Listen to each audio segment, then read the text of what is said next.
7 जून को एक तरफ जहां बीजेपी और नीतीश कुमार दोनों ही वर्चुअल रैली करेंगे, जनता से जुड़ेंगे, लोगों से जुड़ेंगे, केंद्रीय गृह मंत्री अमित शाह जुड़ेंगे, वहीं 7 तारीख को नेता प्रतिपक्ष तेजस्वी यादव और पूरी की पूरी आरजेडी सेना जो है वो ताली और थाली बजाने का काम करेगी। इसे सरकार के खिलाफ प्रतिकार के रूप में नेता प्रतिपक्ष तेजस्वी यादव ने आह्वान किया है और कहा है, आरजेडी समर्थकों को बिहार की जनता से अपील की है कि जो सरकार सोई हुई है उसे जगाने के लिए ताली और थाली बजाया जाए। उस पर ही क्या कुछ पलटवार निकल के आ रहा है, जदयू सांसद ललन सिंह क्या कुछ कर रहे हैं और बीजेपी नेता नवल किशोर यादव क्या पलटवार कर रहे हैं, जरा सुनिए। जो मन में आवे सो करते रहे, कौन रोके हुए है? प्रजातंत्र में किसी को कोई रोके हुए है?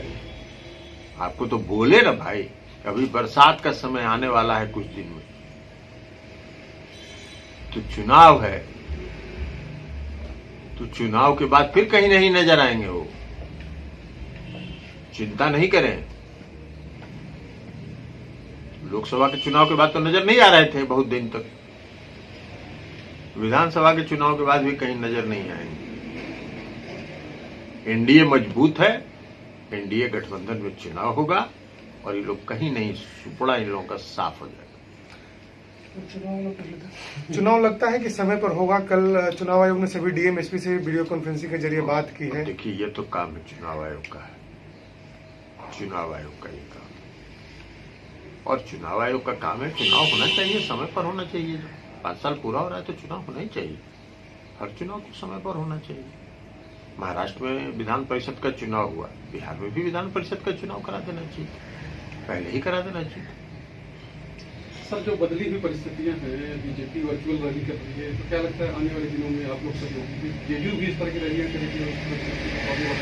इस पर पार्टी अपना काम वर्कआउट कर रही है, पार्टी इस पर नीति बना रही है, पार्टी इस पर रूपरेखा बना रही है, और मुख्यमंत्री जी तो लगातार वीडियो कॉन्फ्रेंसिंग से अपने पार्टी के नीचे के ग्राउंड स्तर तक, गांव स्तर तक के कार्यकर्ताओं से वीडियो कॉन्फ्रेंसिंग से बात कर रहे हैं। ये क्या है?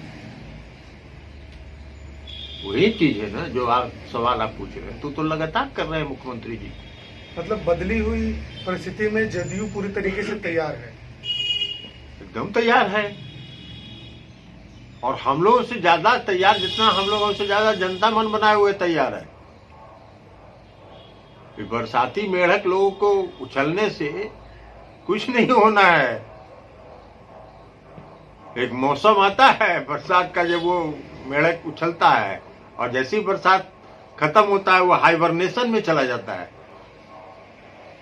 तो हाइबरनेशन में भी जाने का समय उनका आएगा। अभी बरसात है, चुनाव का माहौल है, तो बरसाती मेढक की तरह उछल रहे हैं, फिर हाइबरनेशन में जाएंगे। ताली और थाली पुराना हो गया, ये नकल कर रहे हैं नरेंद्र मोदी जी। ये छाती पीटें तो ज़्यादा बेहतर होगा, और छाती पीटने से ही कोई दूर तक इनका जाएगा। ये छाती और पीटें, और चुनाव आते आते ये थाली और ताली पर नहीं रहेंगे, इनको छाती एनडीए पिटवा देगा, और इनको अंततः छाती पीटना है, दूसरा कोई रास्ता नहीं। ये तो आरोप लगा रहे हैं कि आप लोग अपराधियों को संरक्षण दे रहे हैं, जहां जहां क्राइम हो रहा है सब में आपकी संलिप्तता है। देखिए, वो आरोप लगा रहे हैं कि हम अपराधियों के संरक्षण दे रहे हैं, वो अपराधियों को ही रख के सरकार चलाते थे।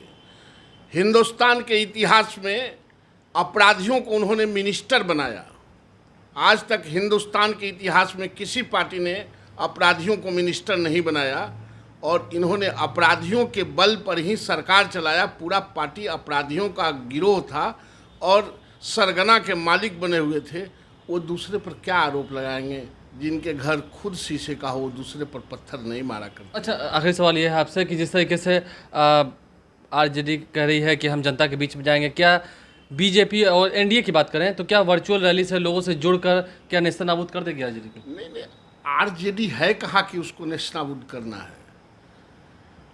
हम रैली नहीं कर रहे हैं, हम लोगों को कॉन्फ्रेंस करके उनके उत्साहित करने के लिए, ये जो कोरोना है उससे लड़ने के लिए, आने वाला चुनाव है उसको उत्साहित करने के लिए कॉन्फ्रेंसिंग कर रहे हैं।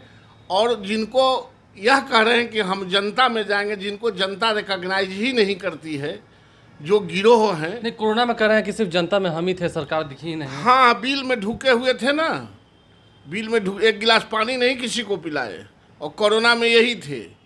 ये गाल बजाने से कुछ नहीं होगा, छाती पीटने से कुछ हो सकता है। छाती पीटने का एडवाइस आप लोग मीडिया वाले हैं, दिया कीजिए। तो आपने दोनों को सुना है। उम्मीद है आने वाले समय में जैसे जैसे चुनाव नज़दीक आ रहा है वैसे वैसे ही अब दावे जो हैं वह निकल कर आने लगे हैं, चाहे विपक्ष हो या सत्ता पक्ष हो। एक तरफ जहां विपक्ष सत्ता पक्ष को ज़बानी तीर चलाकर घायल करने की कोशिश, वहीं दूसरी ओर सत्ता पक्ष भी विपक्ष को नसीहत दे रहा है कि काम जनता का हमें करना है और जनता ही इंतज़ार कर रही है कि आने वाले चुनाव में हमें जिताए।